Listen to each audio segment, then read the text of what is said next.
Hello everyone, let's talk about front snap kick today, okay? There's several ways to do it. There's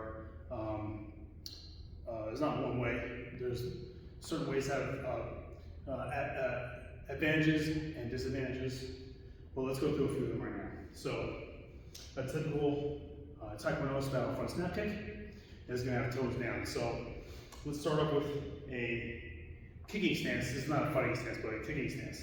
So just 1 foot in front, 1 foot back, shoulder width apart, okay? You can put your hands up, it's a good habit, all right? And we're gonna start the kick by driving our knee up straight forward, okay? Straight forward, okay? And then when you get to the peak of the knee driving forward motion, you're gonna extend your leg out and kick. So again, knee up, straight forward. As your knee comes straight forward, the standing foot will rotate out a little bit on the ball of the foot, okay? And then your hips, your right hip, the kicking hip, will come forward just a bit as you snap. So just the motion looks like this. And then come back, okay? We're gonna do a defensive style front snap kick to start. So it's gonna be a kick and come right back to the same place. Again, and come back, all right? And come back, okay? Another way to do it is to attack, okay? And that's when you're gonna put down your foot in front. Get used to having the same stance, left or right foot in front. So with the hands up, we're gonna kick the same way, but now step down in front. So kick, control your recoil, and put down in front in exactly the same distance away that you started off, all right? So when you do it, you're used to doing it this way, you can do multiple kicks in succession, right leg and left leg, both alternating kicks. So again, starting in that kicking stance, hands up, and put down in front, other foot, that same front snap kick.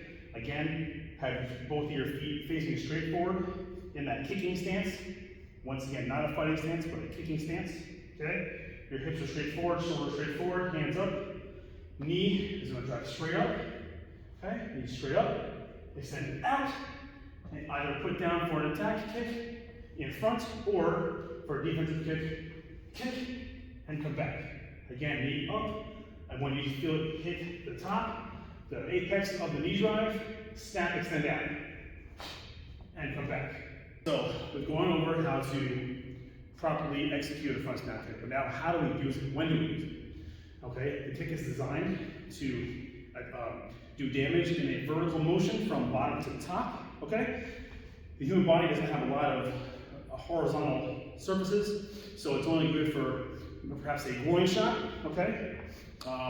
A shot to the chin, or if you do a front snap kick with the ball of your foot, like so, with the toes back and the ball of the foot out, you can hit to the stomach area, mid ribs, or something like that, all right? Otherwise, you really only have the groin or the chin area for a bottom to top vertical strike.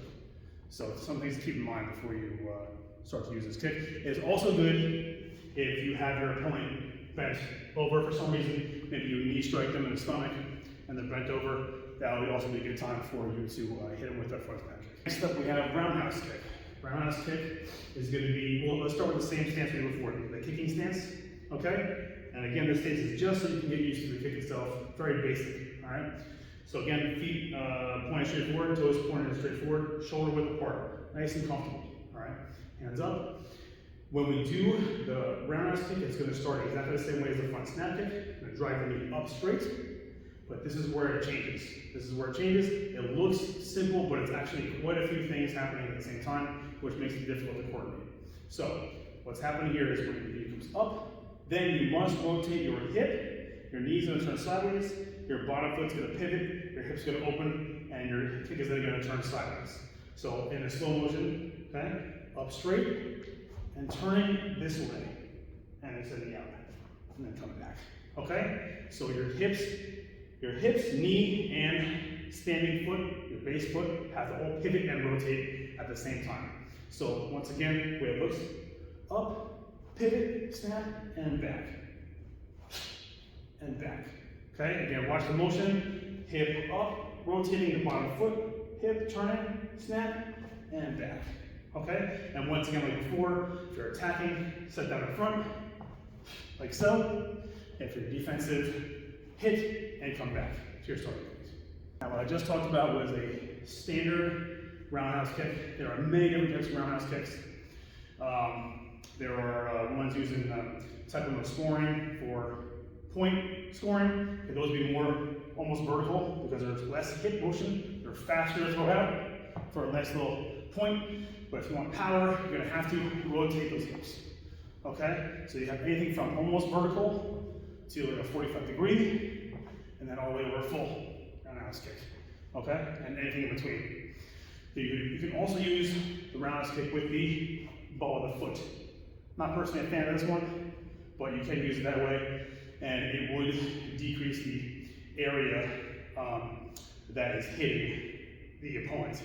Could potentially do more damage, more to a shot to a rib or something like that. But me personally, I like to have the toes down because then you can use the shin and ankle area to hit as well. So roundhouse kick from the side angle. Again, you get a kicking stance. Okay, knee comes straight forward, and then rotate and kick, and come back down. All right, once again, and come back down. Come back down. And if you're attacking, again, put that in front. If you're attacking, very important to control the recoil, so you have balance. You put it down in a comfortable stance. Okay, very important. Having the same consistent stance, very important. Now, roundhouse kick is going to be your go-to kick, okay? Why is that? Because the human body is set up to stand vertically, so that leaves a lot of surface area from the horizontal attacking areas. A lot of areas to attack from the side, left, okay, right, what have you, okay? Lots of areas to attack. Knees,